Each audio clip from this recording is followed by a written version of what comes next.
High বন্ধুরা, আপনারা সবাই কেমন আছেন? আশা করি অনেক ভালো আছেন। আমি অনেক ভালো আছি আপনাদের দোয়ায়। তো আপনাদের মাঝে চলে আসলাম আমার নতুন একটি ভিডিও নিয়ে। অবশ্যই ভিডিওটি দেখবেন, চ্যানেলটি সাবস্ক্রাইব করবেন, চ্যানেলের সাথে থাকবেন। আসলে আমার জীবনে কি এমন হইলো, কি এমন ঘটে গেল, আসলে আমিও কি এমন পরিস্থিতির শিকার হয়ে করলাম, আসলে কি করলাম, কোন জায়গায় গিয়ে করলাম, কি করতে গিয়ে করলাম, পরিস্থিতির শিকার হইলাম, আসলে এগুলো যদি বলি আপনাদের চোখ কপালে উঠে যাবে। আসলে ভাই, এরকম মন মানসিকতা যে এখনও আমাদের আছে, তাহলে এরকম মন মানসিকতা নিয়ে আমরা যদি সমাজে চলি, তাহলে সমাজটা যাবে কোথায়? সমাজের পরিস্থিতি হাল হবে কি? সমাজের কোনো হালই থাকবে না, মান সম্মান থাকবে না, কোনো মানে কি আর বলবো ভাই, লজ্জাজনক কথা।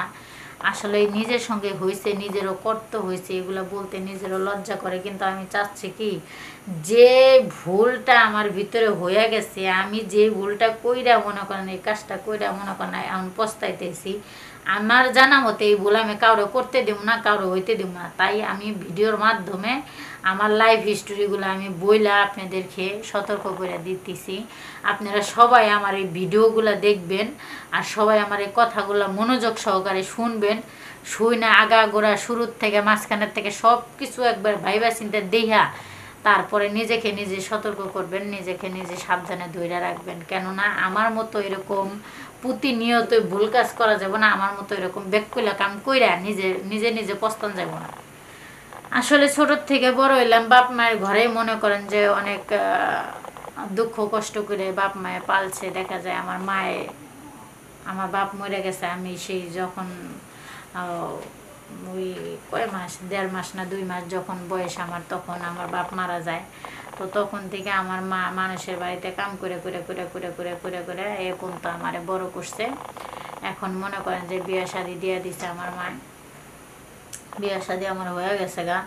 এখন মনে করেন যে বিয়ে শাদি হওয়ার পরেও মনে করেন যে আমার মা এই যে কষ্টগুলা করতেছে, এই যে পরিশ্রমগুলা করতেছে, তারপরও কোনো দিন কারো কাছে হাত বাড়াইতে দেয় না, কারো কাছে কোনো দিন 1 টাকা চাইতে দেয় না, কারো কাছে কোনো দিন দেখা যায় যে কোনো কিছু আনতে দেয় না। আমার মা যথেষ্ট পরিমাণ চেষ্টা করে আমাদেরকে সব কিছু দিয়া, মানে শান্তিতে রাখার জন্য, সংসার করে খাওয়ার জন্য সব কিছু চেষ্টা করে দিতে চায়।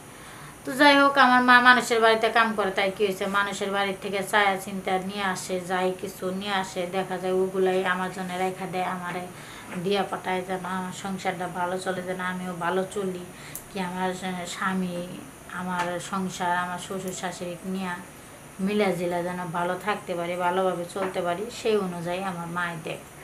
এক কথায় দুই কথায় আমার হাজব্যান্ডের সাথে আমার সাথে মনে করেন যে কোনো একটু ঝামেলা হইলে, কি শ্বশুর শাশুড়ির লাগে ঝামেলা হইলে, আমার ফকিরের বাচ্চা, অমুকের বাচ্চা, হ্যান ত্যান, মনে করেন যে ছোটো লোকের বাচ্চা কত কিছু আবি যাবি কইয়া বোকা বাচ্চা গালি গালাজ দেয়, যেগুলা বলার মতো না। এত জ্বালা যন্ত্রণা সহ্য কইরাও মনে করেন যে স্বামীরে ছাড়ি না, স্বামীর সংসার ছাইরা যাই না। একটা পর্যায়ে গিয়া মনে করেন যে আমার শ্বশুর বাড়িতে আবার ফেরা মনে করেন যে বাঁশ আছে, অনেক বাজার আছে, দেখা যায় যে বড় বড় বাঁশ, চিকন চিকন বাঁশ, সব বাঁশই আছে। দেখা যায় 2টা বাজার, তো বড় বড় বাজার 2টা, মনে করেন যে বাঁশ ওরা বিক্রি করে, অত বাঁশ তার আমাদের প্রয়োজন হয় না, বিক্রি করে। তা আমাদের বাড়ির উপরে একটা ব্যাপারী আসে, বাঁশের ব্যাপারী, সেই ব্যাপারী বাঁশ কিনে, দেখা যায় যে আসার পরে দেখা যায় যে ওই দিনটা আমাদের আসলে একটু যে কোনো একটা বিষয় নিয়ে মানে টাকা পয়সা কিছু প্রয়োজন ছিল। তা ওই দিন মনে করেন যে বাঁশও বেচছে, অনেকগুলো 100টা বাঁশ বেচছে। বেচার পরে মনে করেন যে এখন ওই আমার শাশুড়ি বলতেছে যে বৌমা, তাহলে তুমি যাও বাজারে, যায় বাঁশগুলো দেখায় দেখায় দিয়ে আসো। আরেকদিন তো যায় যায় ডাক দিয়ে দিয়ে আসলাম যে এই কয়টা বাঁশ বেচমু, তো তুমি যায় দেখায় দিয়ে আসো। পরে আমি গেলাম, যাওয়ার পরে দেখা যায় এই বাজারটা তো অনেক বড়, 2টা বাজার, এই পাশে একটা বাজার, এই পাশে একটা, এই পাশে বাসগুলো চিকন চিকন, এই পাশের বাসগুলো হলো বড় বড়। পরে গেলাম, যাওয়ার পরে মনে করেন বাজারের ভিতরে ঢুকলাম, ঢোকার পরে দেখা যায় একটা একটা করে সেই বাঁশের ব্যাপারীকে আমি বাঁশ দেখাই দিতে শুরু করলাম। আর সে মনে করেন যে কাটার মতো পরিস্থিতি নিল, মানে ওরকম রেডি হয়ে গেল, কাটবো এখন বাঁশ। তো কাইটা উইটা বাইর করবো, এবং তো আমারে থাকতে পেতেছে যে ভাবি তাহলে কুঞ্চিগুলো আপনি নিয়ে নিয়েন। আমি বলছি যে কুঞ্চিগুলো আমারে দিয়েন, ঠিক আছে। পরে আবার ফেরে দেখা যায় যে ওইখানে আমি বসে থাকলাম, তারা বাঁশ কাটলো একটা একটা করে কাইটা, দেখা যায় সব বাঁশ বাইরে বাই করলো ফাঁকা জায়গায়। বাই করার পরে সেই কুঞ্চিগুলো আমি আবার দাও দিয়া কাইটা কাইটা কাইটা কাইটা সাইটা সাইটা সাইটা সাইটা নিয়ে মনে করেন সুন্দর মতো গোছায়া গাছায়া আইনা আবার ফের রাত হইতেছি আমাকেও বাড়িতে উঠানের ভিতরে রাখতেছি। এরকম করতে করতে করতে করতে করতে করতে করতে করতে মনে করেন অনেকক্ষণ কাইটে গেল, মনে করেন যে না পাক্কা তাও 2-3 ঘন্টা হয়ে গেল। হয়ে যাওয়ার পরেও মনে করেন যে বাঁশ কাটা হইতেছে না, একবারে সিপার মধ্যে থেকে বাই করতে অনেক কষ্ট হইতেছে, অনেক সময় লাগতেছে। এরকম সেরকম করতে করতে করতে করতে করতে করতে করতে করতে করতে করতে মনে করেন যে একবারে সেই সময় লেগে গেল, না হলেও 5-6 ঘন্টা লেগে গেল। পরে আবার হঠাৎ করে আমার বলতেছে যে ভাবি আমার পানি তৃষ্ণা লাগছে, একটু পানি এনে দেন। পরে তো বাড়িতে আইলাম, আসার পরে পানি নিয়ে এক জগ পানি নিয়ে মনে করেন যে আবার ফের বাজারে আসলাম, এসে তারে পানি দিলাম, পানি খাইলো। খাওয়ার পরে কইতেছে ভাবি পানি মিষ্টি না আপনাদের কলের পানি স্বাদ না আপনার হাতের পানি স্বাদ কোনটা?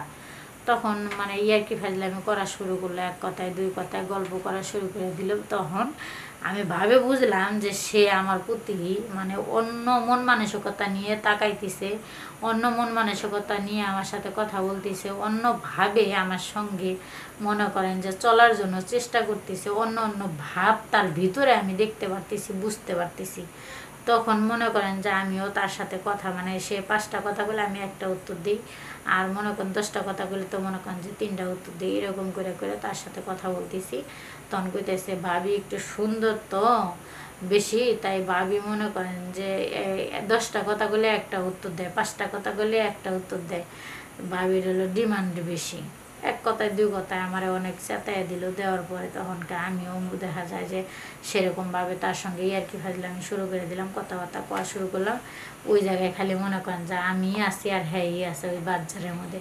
কি আর কমু দুঃখের বিষয়, মনে করেন যে আর একটা মানুষও নেই, এই বাচ্চারও কত ভিতরে কত বড় বাচ্চার, বাচ্চারের মাঝখানে ঢুকলি গেলাম মনে করেন যে দেহার মতো আর কেউ নাই, এরকম জায়গা, ভয়ঙ্কর জায়গা।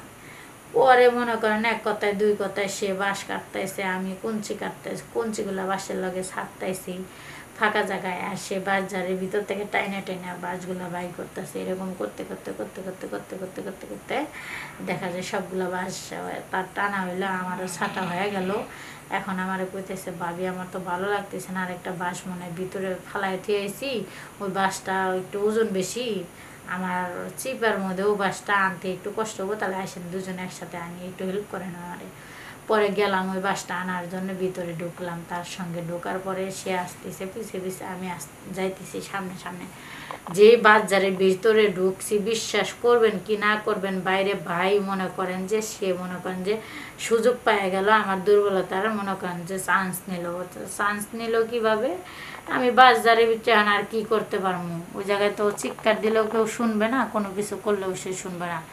হঠাৎ করে সে আমার পিছন দিক দিয়ে যায় কইতাছে ভাবি গুগু দেখছেন, গুগুর ফান দেখেন নাই, আপনি রূপের বড়াইয়ের চুতনে মনে করেন যে আপনার 10টা কথা বলে একটা উত্তর দেন, কিন্তু এরকম করে আল্লাহ বইব না ভাবি। এখন মনে করেন যে আমি আয়সা পড়ছি, এখন দেখেন আপনার ফান দেখায় দেব।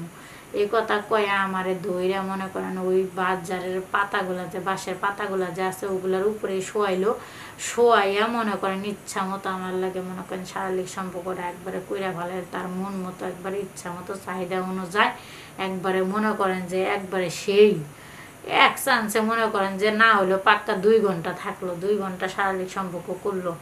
করার পরে দেখা যায় যে এদিকে মনে করেন যে আমার শাশুড়ি আমারে বাড়িতে খুঁজে পায় নাই, না পায় আসছে, আমার ডাকতে ডাকতে বাজারে আসছে।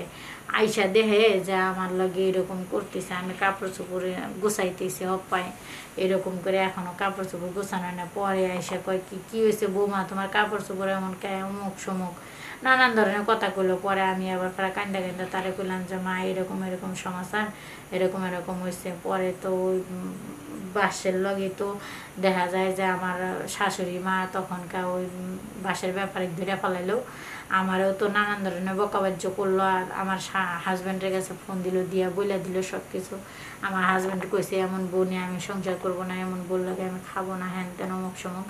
পরে বাঁশের ব্যাপারে বাইন্দা টাইন্দা এলাকার মানুষের জুতার বাড়িটা দিল, দিয়া টিয়া দেখা যায় তার লাগে আমার বিয়া পড়াই দিল। বিয়া পড়াই দেওয়ার পরে দেখা যায় তার লাগে তার বাড়িতে গেলাম, যাওয়ার পরে তার সাথে আমি নতুনভাবে সংসার করা শুরু করে দিলাম। তো আমার জীবনে আমি কীরকম ভুল কাজ করছি আর কীরকম ভুল কাজ করতে গিয়ে কীরকম বিপদের মুখোমুখি হয়েছি আপনারা তো অবশ্যই বুঝতেই পারলেন, শুনতেই পারলেন। পুরো গল্পটাই শেয়ার করলাম, আমার জীবনে কি এমন হয়েছে, কি এমন ঘটে গেছে। তো এরকম যেন আপনাদের কারো জীবনে যেন না হয়, অবহে থাকবেন, সাবধানে থাকবেন। এরকম কেউ আমার মতো ভুল কাজ করবেন না, তাহলে কিন্তু আপনাদের আমও যাবে, ছালাও যাবে। তো সবাই ভালো থাকেন, সবাই সুস্থ থাকেন।